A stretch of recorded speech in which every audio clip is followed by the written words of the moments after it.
Mariana Trabacchio nació en Rosario en 1967. Es licenciada en Psicología, autora de Cotidiano, Cenizas de Carnaval y Como si existiese el perdón. Su último libro publicado es Quebrada. Me llamo Lina Ramos, soy la esposa de Relicario Cruz. Hace tiempo le vengo diciendo que nos tenemos que ir, pero él no quiere. Se aferra mucho a esta tierra. Dice que acá nacimos y que acá tenemos que morir. Pero es que ya no queda nadie, le digo, y me dice que no podemos andar abandonando a nuestros muertos, no podemos irnos y dejarlos acá a Lina sin que nadie los reconozca. Así me dice, que esas cosas no se hacen. Y yo le explico que con gusto me quedaría si hubiera que comer, pero esta es una zona muy quebrada, no se encuentra ni un pedazo de tierra que sirva para algo. Mariana Trabacchio en Quebrada. Muy Rulfo, dice detrás de cámara Gebel. Bienvenida, Mariana. Muchísimas gracias por el convite, Maxi querido. Un placer.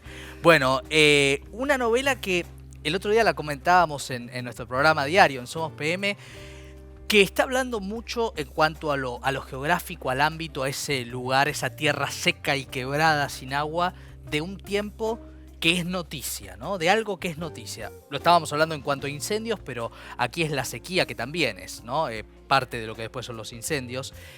¿De qué partís para contar esta historia de esa mujer que se va en busca de agua? Vos sabés que esta novela nace, yo siempre escribo sin ningún plan prearmado y siempre voy tirando del hilo de alguna voz.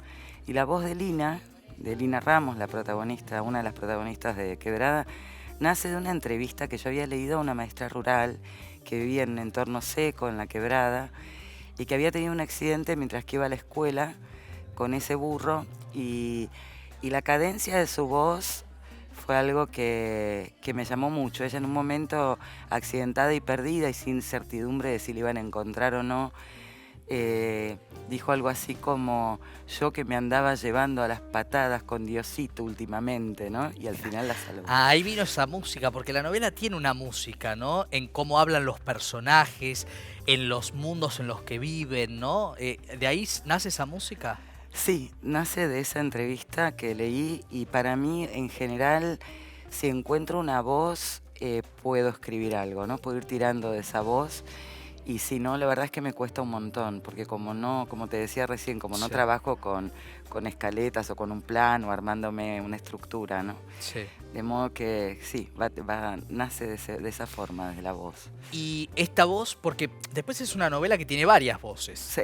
¿No? Sí. Es polifónica. Sí, totalmente. ¿No? Y esta primera voz es la que empieza a contar una historia. La que empieza a contar una historia donde está la sequía. Y está también el empoderamiento femenino, sin decirlo, ¿no? Sí. La mujer que se apropia de su propia, pienso en Godard, ¿no? Y vive su vida, ¿no? Y se va. Sí, y se va nomás, y se va. Sí, Lina tenía muchas ganas de irse de esa tierra yerma que no le daba nada. Se había ido ya su hijo, hacía 14 años, y creo que eso también era un otro motivo por el cual tal vez quería dejar la tierra. Pero bueno, Relicario no la sigue, ¿no? El esposo, ella le dice me voy y él... La sigue después, bueno, ya es tarde, después, ¿no? Claro. Perdón, porque leemos los libros. Así que bueno, hasta que después Relicario le parece... Pero Relicario tenía el problema de que él no abandonaba a los muertos. Claro, esa cosa ancestral, ¿no? De no abandonar a los muertos, aparece, ¿no? Lo ancestral y lo misterioso en la geografía aparece, y aparecen los personajes muy encarnados, ¿no? ¿Eso también te lo dio la voz de esa mujer?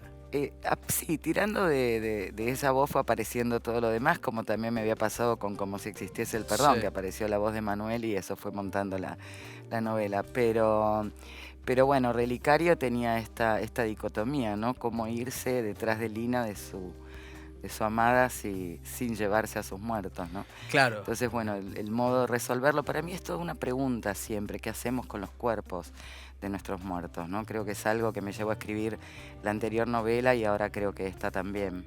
Es un poco, queda como, bueno, como no solo lo ancestral, ¿no? Pero también los restos, la herencia, ¿qué se hace con eso, no? Sí. ¿Qué sobrevive a la muerte?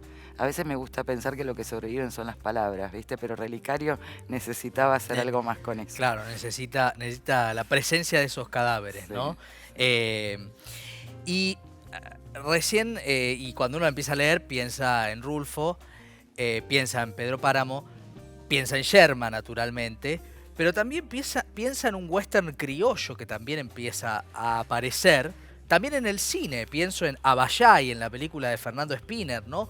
Esa sequía que empieza a contarse. ¿Qué de todo esto estuvo presente, si es que algo estuvo, en la gesta de la novela? Yo me crié en Brasil, en Sí. San Pablo, y cuando yo era pequeña y vivía allá, era un gran tema toda la sequía del nordeste brasileño. Y San Pablo era un poco, estaba en pleno boom industrial, y era un poco la meca del que buscaba, digamos, cuando a vos la tierra te expulsa, ¿no? Cuando tu tierra natal no te da, no te cobija, no te da Claro. lo que te tiene que dar y te obliga a salir a buscar algo afuera, ¿no? Y San Pablo era un poco un lugar donde llegaban muchísimas personas del nordeste buscando trabajo de lo que fuera, había mucho trabajo en fábricas en esa época. Y yo me colgaba mucho de los relatos de la infancia que iba escuchando, de estas personas que habían abandonado sus tierras, de la sequía. Creo que hay como un montón de imágenes, tal vez auditivas, que me quedan de la infancia, una infancia muy, muy marcada por estas historias. No me olvido más, en una fábrica había una señora que había venido del nordeste, Iracema, que se pasaba la hora de almuerzo sentada en una mesita de fórmica en un rincón, con su sombrerito color naranja, escribiendo cartas. Wow. ¿No? Y era de unos ojos de una melancolía. Y era un poco una muerte en vida, porque ella estaba ahí, había conseguido trabajo, pero sin embargo su alma estaba un poquito allá, en el sertón, ¿no? Sí. Que había dejado.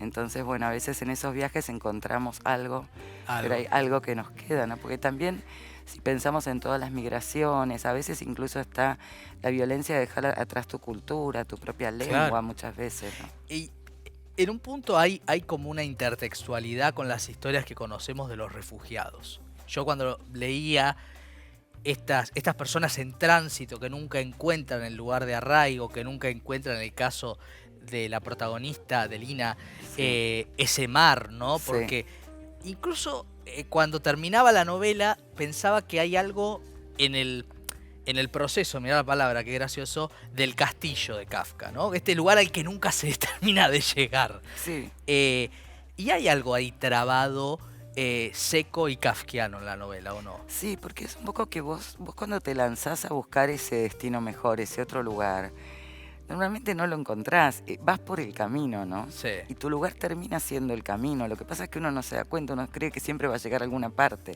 pero no hay una parte a donde llegar, ¿no? No se llega nunca a ninguna parte. Entonces, un poco la historia de Lina, de Relicario y del Tala, es un poco ese devenir en el mientras tanto de la vida, en el mientras tanto del camino mismo, ¿no? Sí, sí, el puro movimiento, ¿no? Sí, Todo es el como esa tiempo. cosa metonímica, ¿no? Que siempre va más allá. El deseo es así, ¿no? Sí, indudablemente. Y hay algo también en cuanto a que, si bien vos tomás esta voz de una entrevista que lees, ¿no? Sí. Esta voz protagónica de Lina, hay una cosa muy vivencial cuando uno lee lo que vos narrás, ¿no? Esas pendientes, esas caminatas, esas largas distancias.